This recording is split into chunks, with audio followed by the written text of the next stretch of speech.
cactus. So let's try to overlap the main stem and pull out, curving outwards like that, okay?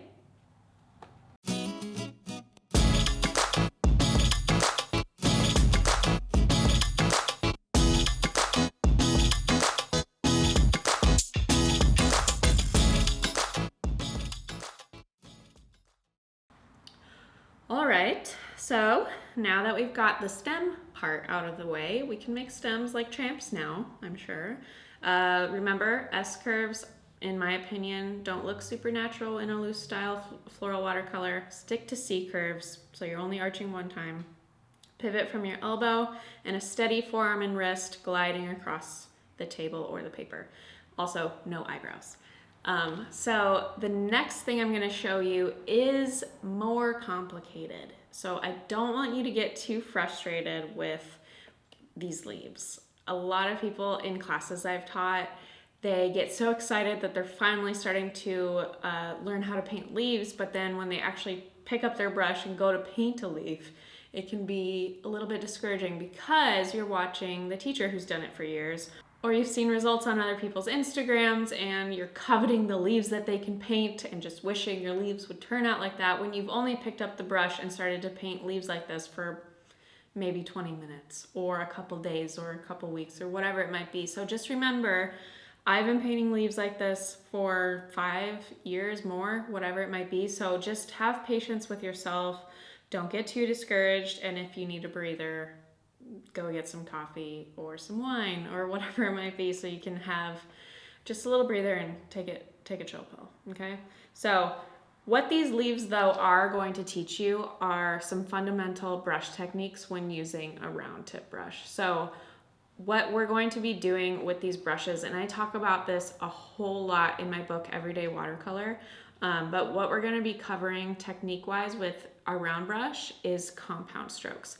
So compound strokes with a round brush, meaning we are going from a thick stroke to a thin stroke in one motion. So we're not picking up our paintbrush, we're not getting more paint, we're not changing brushes, whatever. We're doing one motion with two different types of strokes to make a leaf. So what I'm gonna do is I'm going to paint one side of this leaf over and over again so you can see it and kind of eventually get it to click in your mind what the actual technique is, what it looks like, and what it feels like because you'll be practicing along.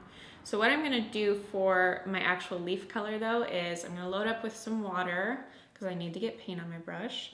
And I love Winsor Newton's permanent sap green for leaf colors. It mixes really well, so you can make it more of a yellow-green color by adding lemon yellow deep to it, or a more muted yellow-green with yellow ochre. You can make a blue-green with Prussian blue added to it, and it stays mixed really nicely. It's also perfect just by itself for leaves. It's kind of like this Monstera leaf color. It's like a perfect mid-green. So I'm gonna pick up a really dark or thick amount on my brush so it appears more dark on the paper, and get going with these leaves. Are you ready? You're gonna have fun, I promise.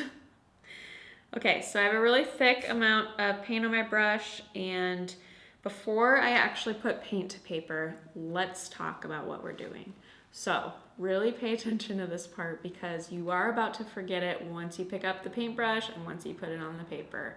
You're gonna hear what I'm saying right now, and then once you actually try to practice it, you're gonna do exactly what I tell you not to do. I promise you. This happens every single time I teach people how to paint these leaves. So when it happens, it's okay. Keep trying it. I recommend painting these leaves by themselves, a couple rows just by themselves, just to really get used to the muscle memory and the motion that you're doing with your wrist. Okay, so what I'm gonna do is whatever direction my leaf is pointing, or I want my leaf to point, the handle of my brush is going to point in the same direction. So for example, if my leaf is pointing that way, my brush will also be pointing that way, okay? And then along with that, so the handle of my brush is pointing the direction I want my leaf to go. Along with that, my handle or my brush is about 50 degrees away from the paper, okay? So this would be 35-ish degrees away from the paper. This would be completely vertical, which is 90 degrees away from the paper. So we're somewhere-ish in the middle to start. So I'm about 50 degrees away from the paper. My handle is pointed the direction I want my leaf to go. And what I'm doing is I am going to literally be pulling my brush in a straight line across. I am not going to curve my brush around because I want my leaf to curve and dip down. You will do that, I promise you, if you've never painted like this before. So just remember that I said that. You're literally only going to be pulling your brush straight in a straight line. So I can literally paint a straight line here and my brush will be following that straight line the entire time. The main key ingredient to this, though, to make it look like a leaf, is pressure and release. So when you paint a leaf, in order for it to have that nice curve, you're going to apply pressure at the base of the leaf. So when you first put your brush on the paper, you're going to apply pressure, and then as you pull it straight across, so following that straight line, you're going to gradually release pressure. And the brush is going to go from a really wide brush, fanned out hair, to gradually getting thinner and thinner, so it creates a nice fine tip. So this is what I mean. I'm going to show you.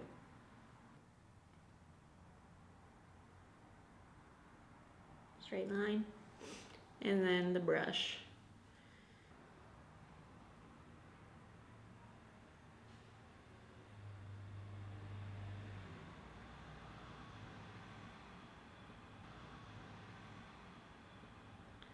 So, as you noticed, and watch really carefully when I do the bottom half of the leaf too, because that's just the top half of the leaf. I followed that line that's straight down the middle of that leaf the entire time. My brush was never not touching that line.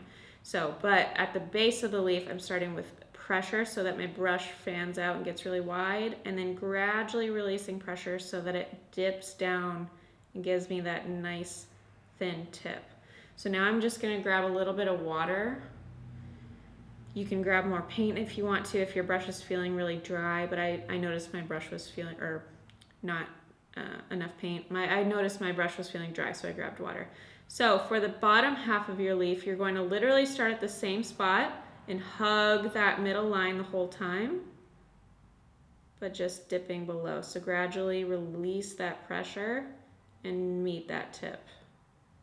Okay.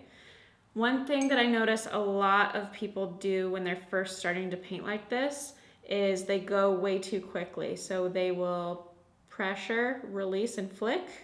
And then for the bottom half of the leaf, they'll do the same thing and totally miss the two tips of both sides of the leaf. Another thing beginners do is they won't get thin enough or release enough pressure towards the end of the leaf to get that really thin tip. So it'll look like pressure, release, and then they just kind of lift off. And it kind of looks just like a little finger at the end.